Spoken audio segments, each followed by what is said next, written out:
Magpakadalos-dalos dyan. Ay, nako. Buti pa itong mga OFW dyan. Ha? Sila kasi mayroon ng stand dito ha? Ingat sila dyan, ano? Ingat Alam yung niyo, mga OFW. maliliit, yan yung nakapupuwing. Yun Ang na sabi ng mga OFW, lalo na dyan sa Europa, teka muna, ha? Total, inapi nyo ang aming dating minamahal na Pangulong Digong, Okay. hindi muna kami mag-re-remit ng pera. Nako. Hindi tatamaan ng ekonomiya natin yan. So, Hindi naman. nagbabanta sila ngayon. 1 week lang naman ito. 1 week. Oo.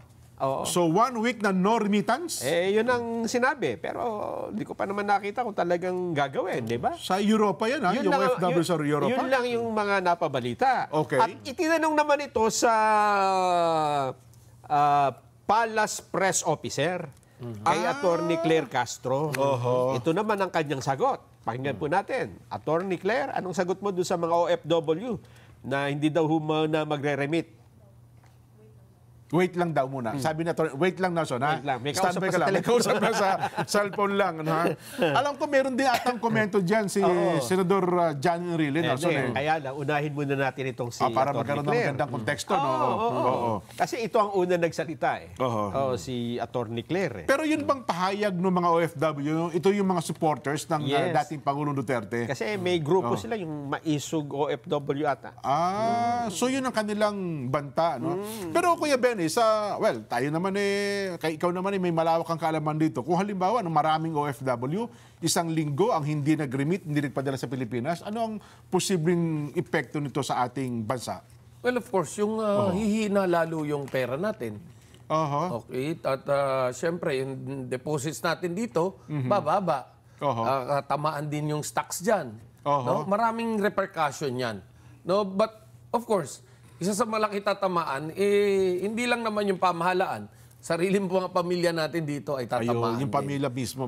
So, yan yung magiging hindi siguro magandang solusyon yan. No? Kung akong tatanungin nyo, hindi yan. Kaya dapat siguro mga OFW maghunos dili kayo. Maghunos dili kayo. Hindi lang po ang administrasyon na maapekto niya, kundi ang inyong sariling pamilya. Yes. Pero ilang araw daw ba yung nila? Babala? 1 week? 1 week. 7 araw lang? Di pagkakinapos kayo mga kababayan, ilapit lang muna kayo sa amin tatlo. Hindi. Yung mga pamilya. Sa ating milyonaryong magsasaka. Di ba? 1 week. Tapos pag nakita, mukhang effective. Sige, 1 week pa. Yun ang masakit na katotohanan. Alam mo ba? Oo. Napakatagal naman yan. Nako. Alam ko, kahapon pa yung statement. Pero yun ba, yung statement bang yan nag-snowball, ibig sabihin kasi OFW sa Europa yan Di ba? Kung makikita mo kasi dyan yung mga OFW, talagang sila Yung pagkakaisa. Oo, voluntarily nagpunta. Ang lalayo na pinagmulan. Gano'n na yung magtiis sila ng 1 linggo. Di ba? Ayun. O kaya, siyempre, sabihin nila, paano yung pamilya yung rito? Hindi naman natin alam kung nakapagpadala na nung mga nakaraan, di ba? Oo. O kaya, padala na ako ngayon kasi next week hindi na. Nako. Ano ba? Wala pa ba? Tuloy lang daw. Ang sabi naman ni Enrile, eto na tayo. Iwanan na natin si Attorney Claire. Balikan natin sa Attorney Claire. Hindi mahanap Hindi mahanap. Ang sabi naman ng Presidential Legal Counsel, Juan Ponce Enrile, maghunos dili kayo. Ang pinatutunggalan niya yung mga OFW? Okay. Ang sabi niya, ang gusto ko kasi yung actual na kung ano sinabi, di ba? Kasi baka magkamali tayo kung ano direct sinabi. quote. Magiging fake news pa tayo. At maraming nagkakamali dyan, Meron ba tayong boss yata ni JP walang boses yan. Kasi post lang ito. Post lang ba si Senador? Okay. Kaya this is a humble, unsolicited reminder to our social and political leaders. Whoever advised Filipino OFWs to suspend the remittance of their earnings abroad to the country. Ang sunto ko sino man ang nagpayo sa mga Pilipino na nasa ibayong dagat na suspindihin, hindi mag-remit, hindi magpadala, na kinikita sa Pilipinas ay should think many, many times about the adverse consequences of that advice to our OFWs. Pag-isipan niyo mabuti yan. As I said before, for every action, there is always a possible counteraction. If such an advice is followed by some OFWs, what will happen should Congress, for instance, retaliates and cancel or also suspend the tax privileges of the OFWs that follow the advice. Nako. The Para mas mabigat ata yung payo ni Manong Johnny. The OFWs are income tax free on their earnings abroad. They do not pay travel taxes. They do not pay airport fees. They are exempt from documentary stamp taxes on their remittances. And they are also exempt from filing income tax returns. Eh, dyan, ako naman, di ba, kung katarungan ng pag-iisipan mo, doon sa ibang bansa niya, di ba? Totoo. Doon niya pinagpaguran, at ang alam ko, nagpapal din sila ng tax doon, sisingilin mo muna ng buwis yung OFW na nasa ibang dagat. Parang double unfair taxation. Naman, di ba? Unfair naman yan, Manong Enrile. In addition, they have to have passport to be able to work as OFW. Congress granted these privileges to them by laws enacted by it.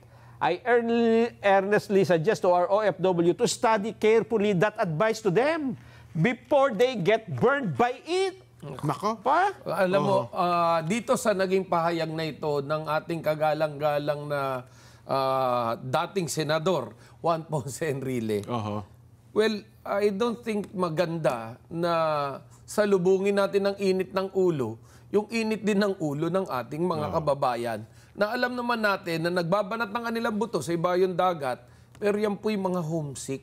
Kung kaya't yung mga nagiging reaksyon ng mga yan ay bunsod yan nung sama ng loob, hirap ng kanilang dinaranas doon sa ibayong dagat para sa kanilang pamilya rito. Hindi ho siguro karapat-dapat na pagbantaan natin sila at sabihin niya mga bagay na yan dahil yan po ay magdudulot lamang ng mas mainit na galit ng ating mga OFWs. Parang yung babala ng OFW, kinontra din niya, no? Ako sana kung sinabi niya to ni Senador, pag-isipan niyo mabuti yan kung ano magiging epekto sa inyo at sa ating bansa, period. Mas maganda pa sana, no? Pero yung ganyang inano niya, sumaklit ka rin. yes, Di ba? na para bang iilan na lang ang matalinong tao sa mundong ito. Parang ganun yung dating nitong sagot niya. Hindi lang yun, Jen. Sasabihin na rin natin na parang naghahalucinate si Enrile Ganun ba? na kaya niyang kontrolado niya ang Senado at ang House of Representatives. Diba? Kinontra siya. Di ba? Oo, kinontra siya. Ayun nga. Kinontra. Kasi yung sinasabi niya na isususpende yung mga pribilehiyo ng OFW, kailangan niya pagbutuhan ng Senado at ng Kongreso. Oo. Baka akala ni Enrile siya pa ang Senate President ngayon. Sino ba ang Senate President ngayon? Senate President Cheese Escudero. Hindi siya ang tanungin natin. May salita ba siya? Nag-comment pa siya? Nag-react siya doon sa statement Senate ni Manong Johnny? President. Sabi daw ni Enrile, tanggalan nyo daw ng privileges yung mga OFW na hindi magre-remit. Tax privilege yan, no? Oo.